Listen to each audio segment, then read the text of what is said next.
Tonight, the Central Intelligence Agency is confident that a Russian hacking plot tried to influence the U.S. presidential election in favor of Donald Trump. The hacking did not affect the actual vote totals. Instead, it was centered on the leaking of embarrassing emails and a campaign of misinformation. Now, with 39 days to go before the president-elect takes the oath on the steps of the Capitol, Jeff Pegues looks at the case against Russia.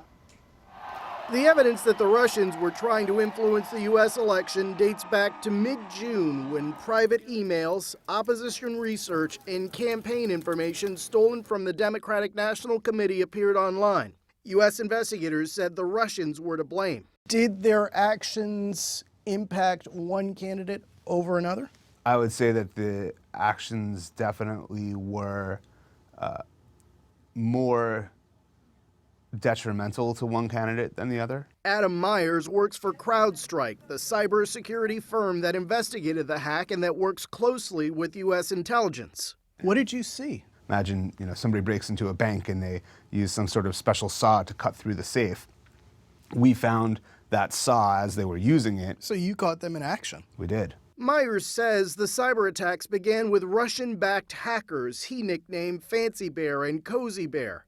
The information they obtained was then passed on to WikiLeaks and others to make public.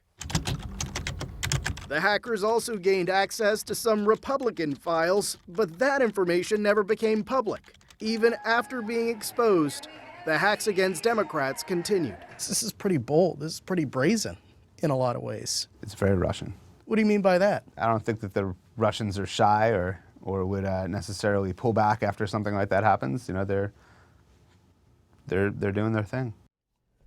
One reason the CIA believes Russia was trying to tip the scales to Trump, they've used similar tactics to favor candidates before, most recently in the elections in Ukraine.